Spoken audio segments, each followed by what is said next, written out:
Hello, welcome to day 12 of the daily tarot ramble, where we talk about tarot and oracle and anything that comes up as a result of the cards we draw. A lot of fun. So this video, when I recorded it, it took me 2 hours to find my mic. The rain was so heavy on the roof that I couldn't use my phone. Anyway, then I recorded the video, stopped the video because something fell over, started it again, except the first bit I must have pressed the button twice because I didn't record at the very beginning. So this is why today's card is already drawn.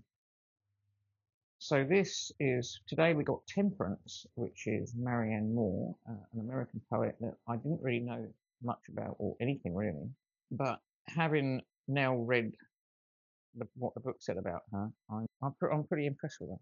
So in the book, with her famous three-cornered hat and black cape, Marianne Moore is a role model for those seeking a balanced, quiet, peaceful existence, devoid of drama.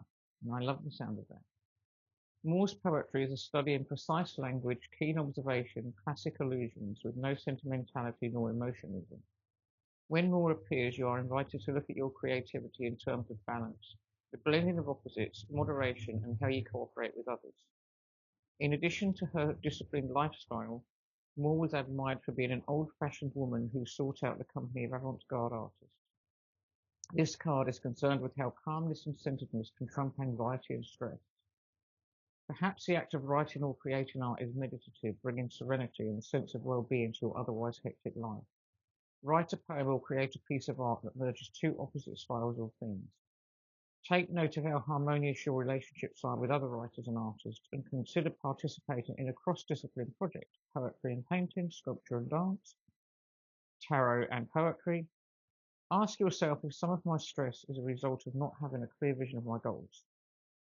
Do I sometimes bring a fast-paced, rushed energy to my writing and art? If I were to collaborate with an artist from another discipline, whom would I choose? Printmaker, potter, cellist, vocalist? That's very difficult. I think collaboration, especially in writing, is really difficult because people are so unique, particularly if you've got a very unique voice and you don't really think much for the status quo, you know. I'm definitely one of the think different people, and I do believe that we can all change the world by thinking differently. I believe what Steve Jobs said in that old Mac advert. And we'll have to get that out. That's a wonderful poem. So Marianne Moore. So I would probably have to go with a musician or maybe poetry and art together. If I was going to collaborate. I'm thinking of doing a collaboration maybe here with someone, just doing a live and just talking tarot. You know, that'd be fun. I'm enjoying the community spirit here, but I love that whole um, feeling of like life being simple and not rushing. And I have like a lot of ADHD, so I do rush. I have permanent rushing brain. No matter how fast I go, it seems there's always something more pressing. I've got to go faster. I'm not doing it enough, even when there isn't. So, I mean, I do take medication. That does help quite a lot. I was very anti-medication for years, but it helped so much. But even so, it's not an easy thing to live with. I mean, there's quite a lot of, oh yeah, ADHD, but it really is debilitating, especially if you're like me, autistic as well. Art does slow you down. I think if you really honor something and really love it that much, you want to give it your best, and that can slow you down. It's allowing yourself to get into that moment. If I'm in that rushed up time, like I said the other day, I do things like housework. Sometimes I do cooking, but if I really want to do something and honor it, like make a really nice cup of tea out of the herbs in the garden or that, I do try and slow down and get into that kind of state first. So I'm loving the write-ups in this book. I really am. And how amazing that I've already got four. Is this the fourth or the fourth major this week? So we had Death on Monday, and then on Tuesday we had the Seven of Swords, which is the only minor we've got. Wednesday we got Justice, Milton, and on Thursday, we got Denise Levertov, which was The World. And now we got Temperance. So I don't usually like the Temperance card, but this is a really nice one. I really do like it. I like that feeling of slow living, slow life. So I'm going to try and find a poem of Marianne Moore's to read you, like I did with Denise Levertov yesterday. And we'll go from there.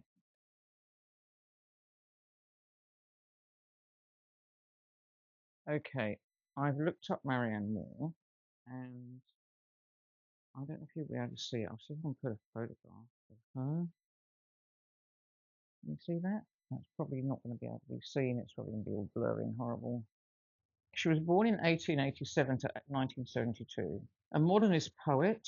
So she wrote this poem called Poetry, and I'm reading it because I chose this one because Denise Levertov, who I talked about the other day, she wrote a poem about poetry, about writing poetry. I've written a few, not in these great hallowed voices, but my little simple one. Anyway, this is the poem. Poetry. I too dislike it. There are things that are important beyond all this fiddle. Reading it, however, with a perfect contempt for it, one discovers that there is in it, after all, a place for the genuine. Hands that can grasp, eyes that can dilate, hair that can rise, if it must. These things are important, not because a high-sounding interpretation can be put upon them, but because they are useful. When they become so derivative as to become unintelligible, the same thing may be said for all of us, that we do not admire what we cannot understand. The bat, holding on upside down or in quest of something to eat, elephants pushing, a wild horse taking a roll, a tireless wolf under a tree, the immovable critic twinkling his skin like a horse that feels a flea, the baseball fan, the statistician, case after case could be cited, did one wish it, nor is it valid to discriminate against business documents and school books. All these phenomena are important. One must make a distinction.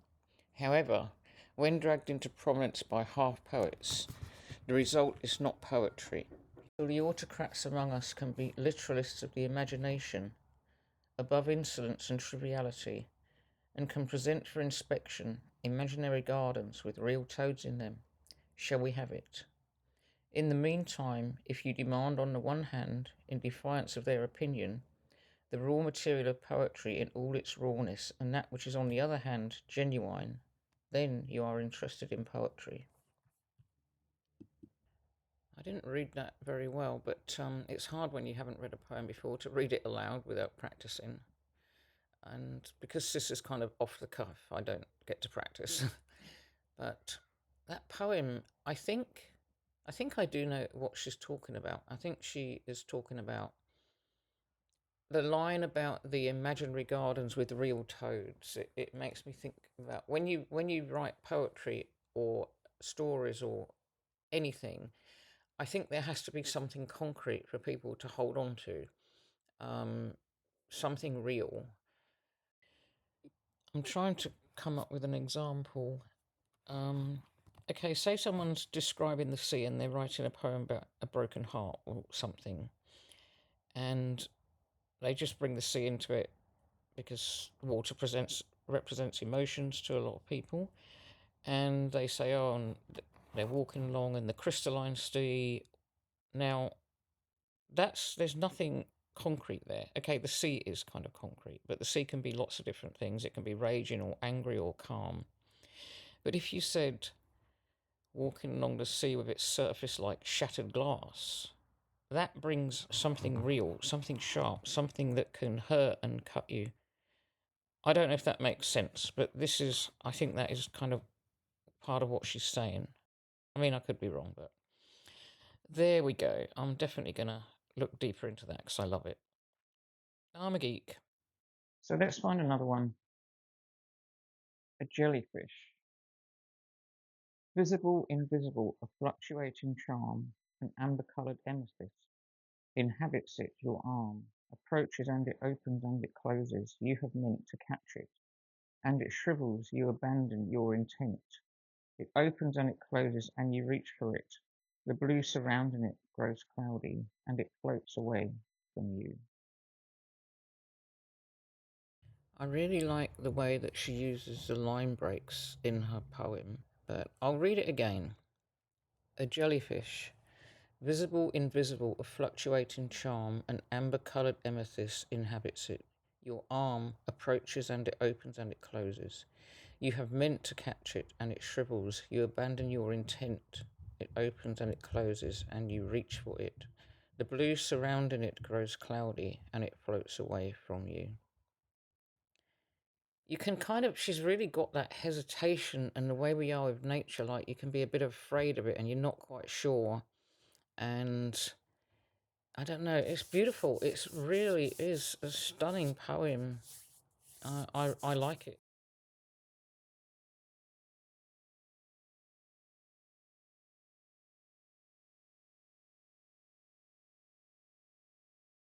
I like how she does that.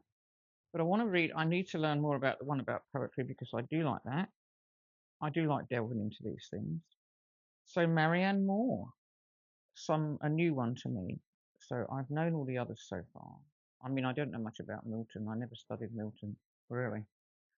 Um, which we Milton we got when we had Justice. Yeats, my beloved. Let's see if I can find anything to read you about. I'll see if I've got any poems here about poetry or anything um,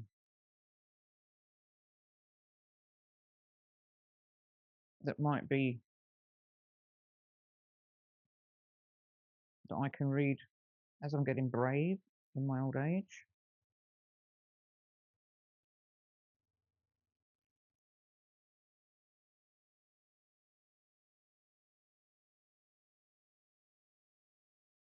Okay, let's have a look at the oracle card for the day. Um, I do like how this deck has brought up so much poetry. It's pretty cool. And we've got to go for 14. I've had a lot of majors this week. I had Death on Monday, that was Yeats. Then the Seven of Swords, I think, on Tuesday. And then I had Justice, which was Milton, on Wednesday. And yesterday, The World, Denise Levertov. So that's pretty crazy, yeah. And now today, another one, Temperance. Justice, Temperance, a bit of balance going on there. Thinking about the the write up in the book about Marianne Moore, I do really like the basic simple life. I've been trying to honour that, and I've always lived a pretty simple life, pretty well. It kind of boring, I guess, day to day. It's had a lot of big, huge events, but it's not boring to me because my mind is so full of things that I don't get bored. That's one thing I've never in my life. I don't ever remember really being bored unless I've had to be in a place where I'm not happy and I can't literally do anything. Um, okay, so we've got 14. Quick kind of them. Let's see what we get today. 1, 2, 3, 4, 5, 6, 7, 8, 9, 10, 11, 12, 13, 14. Cycles. That's called. That is one of the cards I like. It's got moons and moon phases and moon cycles on it. And I don't know if you can see it.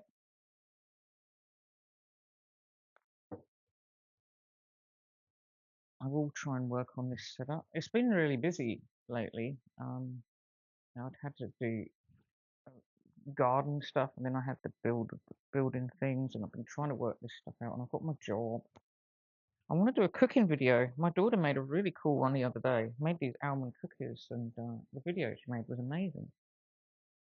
So maybe I'll get her to teach me some tricks. She's got a way better phone than me, though.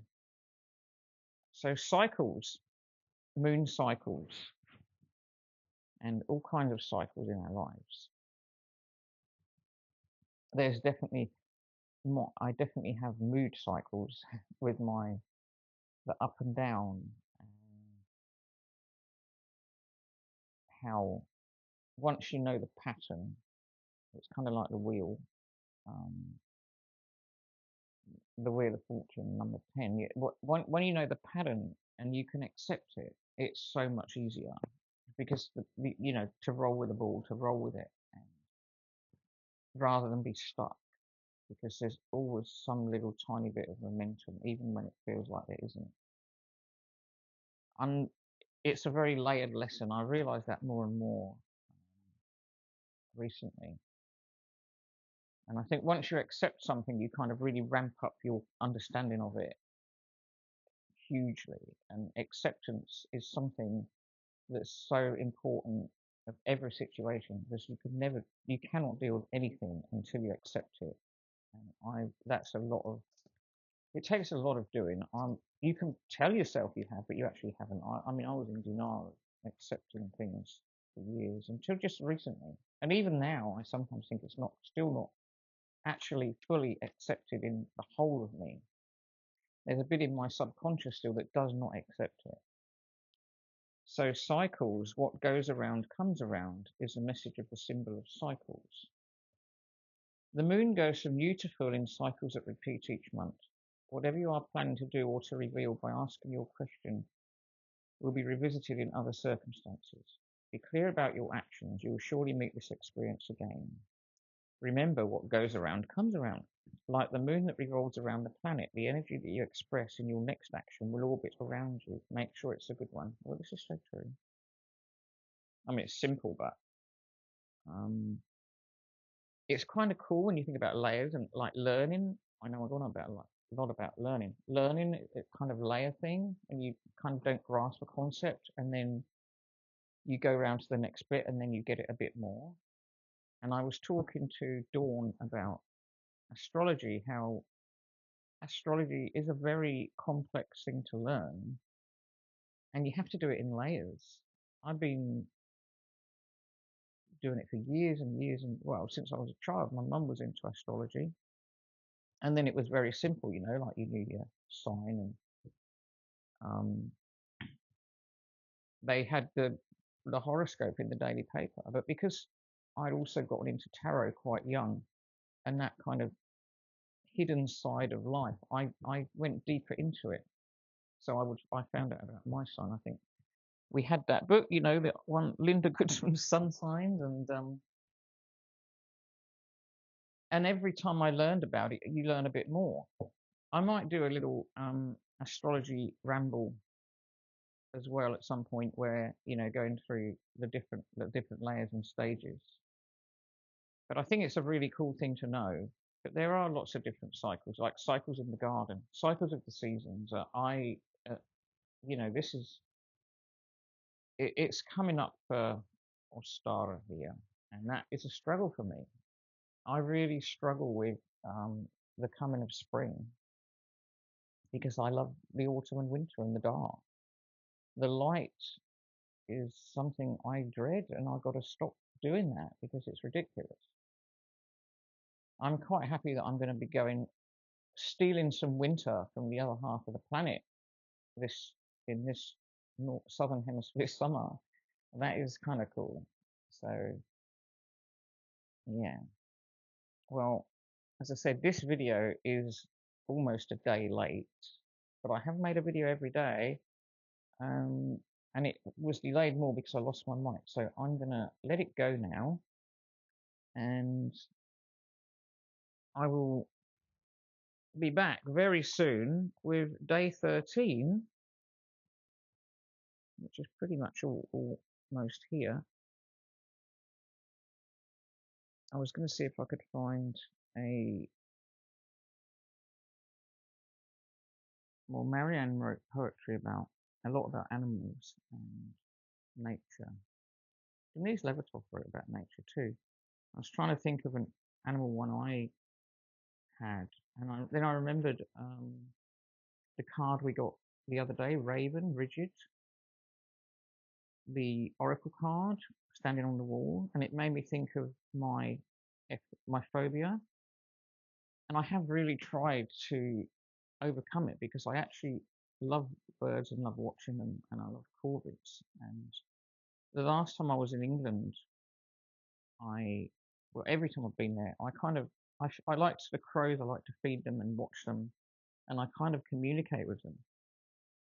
And this was happening every morning and day when I was at my mum's old house, and this little old village in the crow. I'd watch the crows on the chimney pots, and I'd feed them, and they'd know, and they would talk to me, and I would talk to them.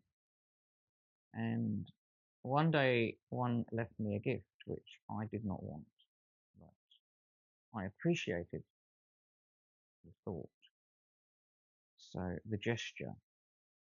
So this one is called The Crows and I. We have an understanding, the crows and I. In the early days, they would leave gifts in my path, black, iridescent, beautiful to some, but chilling to me.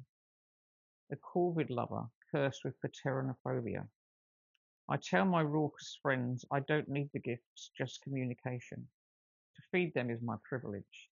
They wait respectfully until I am safely behind glass before they dive and snatch for the food I leave. Always polite, cawing their thank yous in advance. Even crows know that one shouldn't speak with one's mouth full. Their conversations at dawn and dusk, roosting on the rooftops, chattering on the wire, bear witness to my day. And I, watching, applauding, provide an audience for theirs. The crows and I have perfected the art of the long distance relationship. There we go. Facing facing fears and trying to make something out of them. I've rambled on enough. I have to go, and I will see you on day 13. I'm not going to sing. Have a lovely day. Bye.